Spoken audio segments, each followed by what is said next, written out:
Hi there, it's Monday evening, it's the 12th, and it's my end of a long day, 3:50 a.m. alarm, 3:50.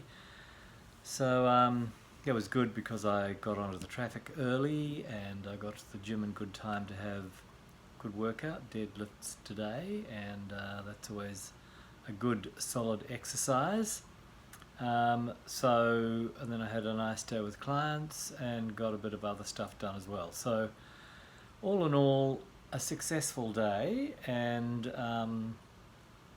just, touching base, someone who hadn't seen for probably 18 months, and it's always good to see a body again and recalibrate it back to where it should be. And she went up feeling a lot better, which is good. So I'll see her at the end of the week and we'll get some feedback about how that visit went and how that's helped her in a number of areas. So that's a bit exciting.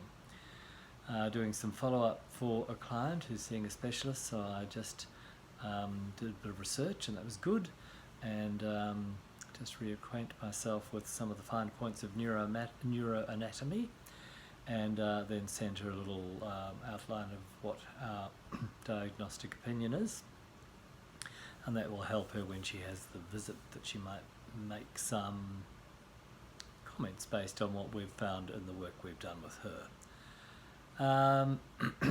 So that's a good start to the week. Looking forward to a good week of more revelations, more good things. The Bob Proctor program's coming along, really using the or not so much the input senses, but more the brain mental capacities and abilities to create our dream and then send us in a good direction.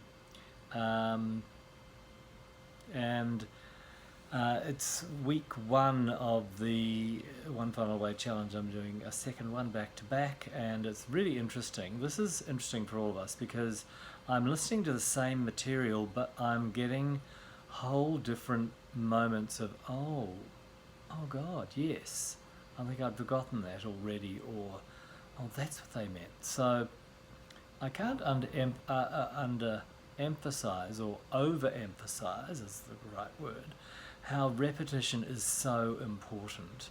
And it's mentioned, Bob Proctor mentions that, you read a book once, you don't read it again.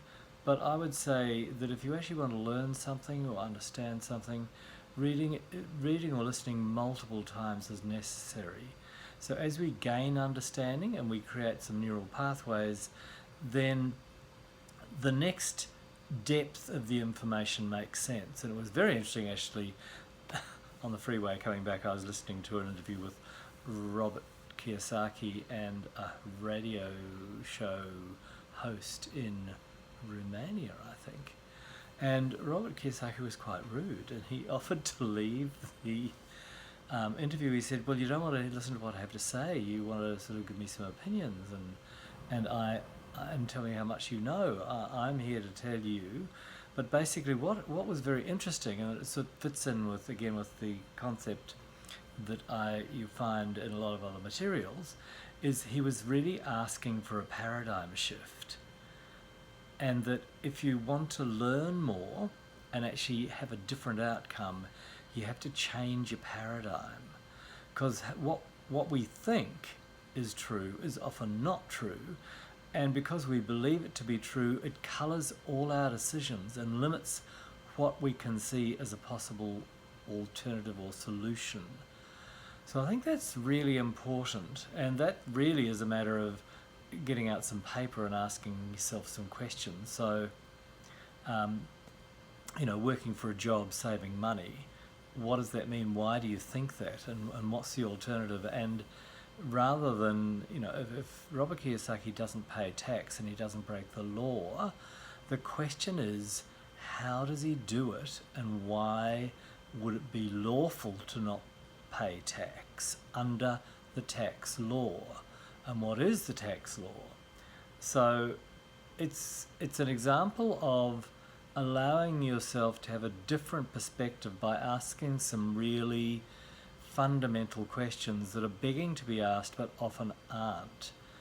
And we can do the same thing in health. So, what does high blood pressure mean? Why would a drug to lower high blood pressure in the long term be a good idea if the body's trying to do something with high blood pressure? What's the reasoning behind it? Should we look for the cause and then work with the cause of high blood pressure rather than maybe take some medication that actually suppresses a system in the body? And if that system is elevated, what's it trying to do? And do we then have a downside, other detriment that's not immediately obvious any more than high blood pressure is in the instant? It's one of those things that is said to be accumulatively damaging. But is there something else that becomes accumulatively damaging that actually occurs when blood pressure is held low, when the body would rather have it high? It's a very interesting question that I don't believe is ever asked, or isn't asked often enough. And I guess it's not asked because, in theory, if we ask the question, we want to have a solution for the likely answer. But the likely answer might be a solution that's at hand, not one that doesn't exist. So, I thought I was going to talk really quickly because I was quite keen to get into bed. So I've talked for 6 minutes and that's it. So it's a concept of paradigm shift. Asking questions that may help you to see things differently. And when you see things differently, then answers become obvious that were not obvious before. And there could be a solution right in front of you, but you can't see it until you look at the whole issue through a different perspective. So that's my comment for the day. See it differently and see a different answer. Bye.